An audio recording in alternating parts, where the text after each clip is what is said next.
were it not for that foolishness that came out of Maury Stoudemire's mouth, this was going to be my main video, but this will be my second one, and it's still a main video. Everybody knows that follows me or knows me personally. The Buffalo Bills are my favorite NFL team. Born in Buffalo, got stories in Buffalo. My grandfather had a business in Buffalo, and my grandmother was a teacher in Buffalo, and a lot of stories about Erie County, etc. But I also know how racist and divisive they were. I even knew that as a young boy. You know, there's a little Illy over here, Polish over here, black folks over there. And you go to parts of Buffalo and it feels like it's in a time warp. And it's done like that on purpose. The Top Supermarket episode that happened 2 years ago hit very close to home.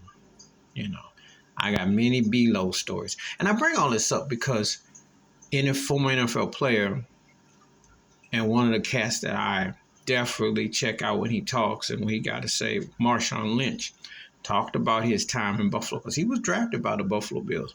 And I remember. And two things he mentioned in this video he did with Club Shay Shay with Shannon Sharpe. He talked about the Confederate flag at a bar in Buffalo, which is true. They very redneck, very hateful, and stuck in the time warp. And you think East Coast, you think they'd be a little bit more. And this wasn't that long ago. He's talking about the last 15 years or so. Yeah, not the most progressive-minded folks.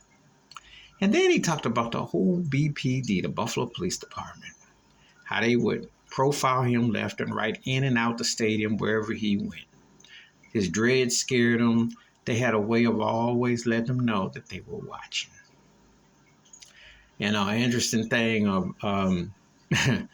you saw when they had protests of George Floyd in Buffalo, and the older white dude who got knocked out by the white cops in Buffalo. I remember that. And that was 3 years ago.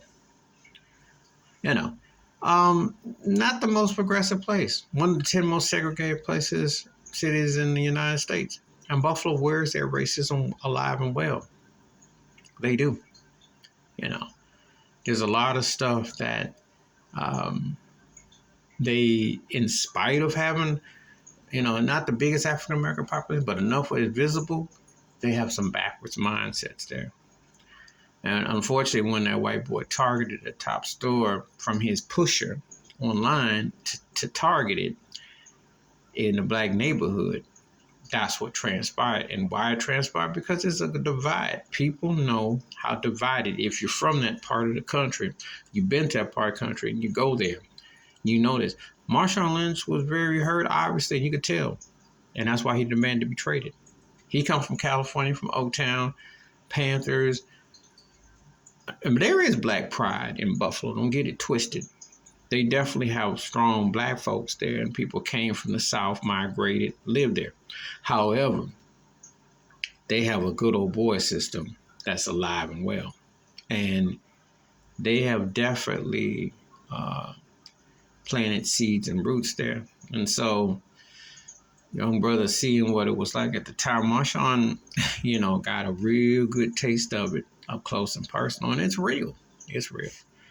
Buffalo is one of the most racist places there is in this country.